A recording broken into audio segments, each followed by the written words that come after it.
We chose the book For One More Day by Mitch Albom, and the reason why we chose that book was because we had read Tuesdays with Morrie by the same author, Mitch Albom, and enjoyed that.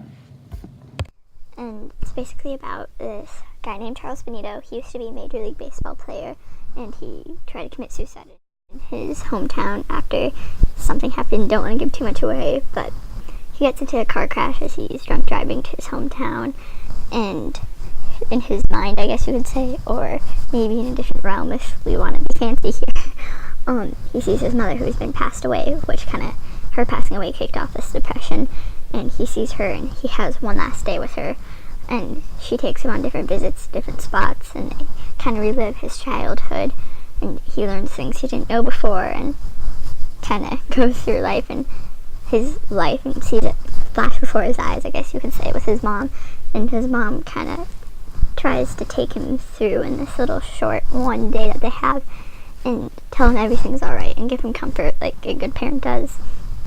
And I think it's a really great story. And when Charles Benito wakes up, I guess you could say, from the car crash, he takes what he remembers from that visit and tries to do good. And he overall becomes a better man. Since one of the main questions in the book was if Charles Benito, the main character, would be a mama's boy or a daddy's boy, Mom, what were you when you were younger? I definitely was more of a daddy's girl because he was home more. My mom usually worked most of the time, and I spent more time with my dad, so I was a daddy's girl. I personally remember when I was younger, my older sister, Genevieve, seemed kind of like a mommy's girl, and to balance that out, I wanted to be a daddy's girl. That was one of my earliest thoughts, but I still love you both equally. Oh, jeez, I feel special. I still love you both equally. And the main question that the book really focused on was, if you could spend one more day with a past loved one, how would you spend that day? And Mom, do you have an answer for that, since I personally don't? I would definitely choose my grandmother because she had dementia towards the last several years of her life, so I'd love to talk to her and tell her all about how much you guys have grown up and just things in my life that have gone on, and just so that she knew, because I think towards the end she just didn't understand. Yeah, that reminds me of a part in the story where Charles Benito was talking to his mother right before they departed, I guess, for the last time, and he just had her tell him about her side of the family because he never really listened when he was younger, and at her funeral when his daughter was asking him all those questions, he wasn't able to answer since he didn't remember anything really about his mother's life. It's a good lesson to listen while older people are still around to tell you those things that you'll wish you have asked. Otherwise, you bury part of your heritage and history with them. So, what was your favorite part of the story? My favorite was basically the overall theme that all families are unique and different, and no one family is perfect, and that families can have issues with addiction or fathers that don't come back or aren't present, and it was just very realistic and not like a fairy tale.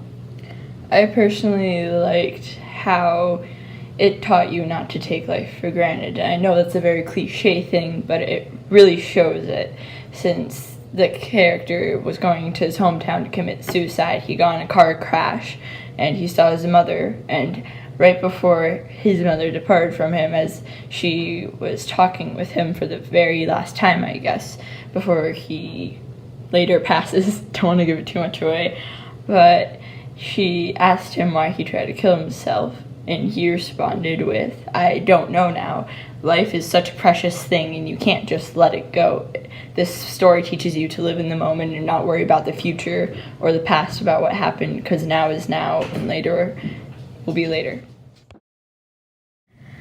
Towards the end of the book, what I consider to be the plot twist would be when Chick figures out through his mother, like when they were ghosts, kinda, he figured out that the reason why his parents got divorced, and it was because his father was living a separate life with his own son 5 years older than Chick, and a wife and everything like that, and it kind of teaches you, even though Chick didn't know what was happening in his early years, he still cared about his mother's feelings. He still cared about everything, even though he didn't know all the details. He didn't pretend to know the details, but he still cared. And I think we can take that away, because if someone's going through a hard time, you don't have to press them on details to still care. I think that makes a lot of sense, and that you just don't know all the struggles people go through. And looking back, you can learn a lot by seeing how he handled that situation, and not always judging people because you don't have the whole story.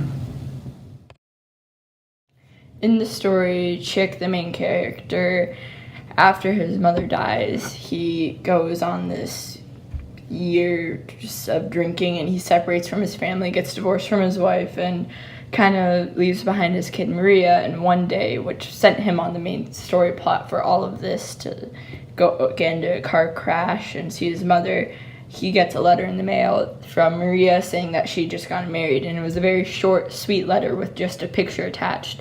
It like a letter as if you weren't really acquainted with him. And after he had that one day with his mom getting all that closure, he realized that family is family no matter what, for the better or for the worse, and they'll always be there with you, so you have to stick with them, and you have to try as hard as you can. So afterwards, he gets more close with Maria, moves back towards her and his son-in-law, and they go for Saturday donut runs, and they have fun until Charles dies 5 years after the incident. I think that just goes to show that her sending him the photograph and the note, even though he had basically a nervous breakdown, that she still kept that door open. She might not have invited him to the wedding, or maybe she didn't know how to get in touch with him, but at least she kept that door open by letting him know and updating him on how her life was going. And then he realized that he needed to try harder to be a part of her life, so I think that was good. During the story, to put Chick through college, since his parents had gotten divorced and his mother lost a job as a nurse since she was a divorcee in the 50s, 60s. So she was a hairstylist at a hair parlor, and I imagine that doesn't make enough to put someone through college back then. So in her meantime, she would clean, and Chick didn't know this. And 3 years into college, he decided to quit to become a Major League Baseball player. And he learns in the book with his mother's second visit that she did clean houses, and he feels so horrible for not finishing college since she was putting so much effort towards it. And it just kind of shows that I don't know. You shouldn't take for granted that parents a lot of times will make huge sacrifices on your behalf but not tell you about them, just because they don't do it for the appreciation. They do it because they love you and want what's best for you, and that's what a parent's love is. Yeah, and sometimes you can sacrifice things to make someone's life better, and you don't have to be all, I did this. Just do it out of love, not for the glory. This book is definitely a sad book, but I'd recommend reading it for all of the life lessons it teaches you. At the end, you kind of become refreshed and see the life for what it really is. Sure, life is cruel in the sense that it will give you someone who will guide you through life, but you are taught nothing when you enter this world, so you know nothing, so they're bound to be older than you to teach you. And if they're older than you, they will die first, and you're left without them, the person you seek comfort in, the people you love. You will be left without them, and it's a cruel way life pays, but this kind of shows how you can go on with them and how to never wish for one more day, for that last day. It shows you how to live in the moment so you don't need to. Definitely recommend it.